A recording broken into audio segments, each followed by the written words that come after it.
प्रथम तहलका न्यूज। कला मंच टैलेंट को है प्रतिभा की खोज। क्या आपको गीत, डांस, कविता या थिएटर का है शौक? तो चले आइए अंबाला कैंट के सुभाष पार्क में, जहां कला मंच टैलेंट आपकी प्रतिभा को दे रहा है गोल्डन चांस। 17 दिसंबर से 19 दिसंबर तक आपको मिलेगा सुनहरा मौका आपके टैलेंट को दिखाने का। 17 दिसंबर को सिंगिंग कंपटीशन, 18 दिसंबर को डांसिंग कंपटीशन और 19 दिसंबर को मिलेगा मौका आपको पोएट्री, मोनो एक्ट और स्पीच की प्रतिभा दिखाने का। कांग्रेस के वरिष्ठ नेता और प्रियंका गांधी के राजनीतिक सलाहकार आचार्य प्रमोद कृष्णन ने भाजपा की सरकार पर निशाना साधा है। आपको बता दें कि वे एक राजनीतिक कार्यक्रम के लिए हरिद्वार पहुंचे हुए थे, जहां उन्होंने बीजेपी पर जमकर हमला बोला और कहा कि बीजेपी को हिंदू और हिंदुत्व की बात करने से पहले ये सोच लेना चाहिए कि उन्होंने हिंदुत्व का राजनीतिकरण किया है, इसलिए उन्हें हिंदुओं के नाम पर वोट मांगने का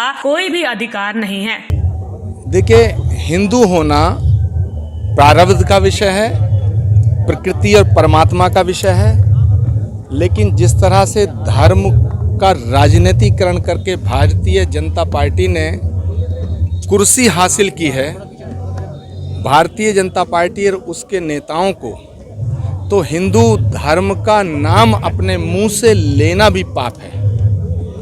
मैं आज अफसोस के साथ ये कहना चाहता हूँ कि जो भारतीय जनता पार्टी में हैं वो हिंदू नहीं हो सकते हैं, और जो हिंदू हैं वो भाजपा में नहीं हो सकते हैं। महाराज जी, नड्डा जी की कल रैली हुई, उन्होंने कहीं ना कहीं सीधा सीधा राहुल जी पे तंज कसा है।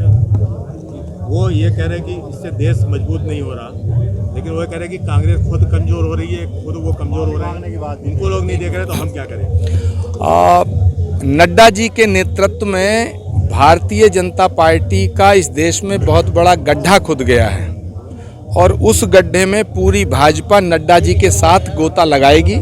उत्तर प्रदेश में, उत्तराखंड में बुरी हालत। आचार्य प्रमोद कृष्णन ने राष्ट्रीय अध्यक्ष जेपी नड्डा पर भी निशाना साधा। उन्होंने कहा कि नड्डा ने अपने कार्यकाल में ऐसा खड्डा खोद लिया जिस पर आने वाले समय में उत्तर प्रदेश और उत्तराखंड दोनों ही जगह बीजेपी उस गड्ढे में गोते लगाते दिखाई देगी। बीजेपी को इस देश की जनता अब सत्ता में रखना नहीं चाहती है, क्योंकि इन्होंने भारत की जनता से झूठ बोला है।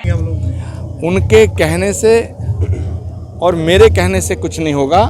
बीजेपी को इस देश की जनता अब सत्ता में रखना नहीं चाहती है, क्योंकि इन्होंने जो झूठ भारत की जनता से बोला है, इन्होंने जो झूठ इस देश के नौजवानों से बोला है, इन्होंने जो झूठ इस देश की महिलाओं से बोला है, इन्होंने जो झूठ इस देश के किसानों से बोला है, इन्होंने जिस तरह से धर्म का राजनीतिकरण करके धर्म को धंधे में परिवर्तित कर दिया है, उससे इस देश की जनता इनसे नाराज़ है। और आप देखना, 2022 में भी बीजेपी हारेगी और 2024 में भी भारत की संसद और भारत की सरकार में कांग्रेस की पूर्ण बहुमत की सरकार बनेगी। खुद संत समाज से ताल्लुक रखने वाले आचार्य प्रमोद कृष्णन ने आज संत समाज को भी आड़े हाथों लिया। उन्होंने कहा कि जो संत प्रधानमंत्री मोदी या अमित शाह बीजेपी के अन्य नेताओं के मंच पर सुशोभित होते हैं और उनके साथ जुड़कर काम कर रहे हैं, वे उन्हें संत नहीं मानते, क्योंकि संतों का काम हमेशा सच्चाई का साथ देना होता है। प्रथम तहलका के लिए हरिद्वार से जहांगीर मलिक की रिपोर्ट।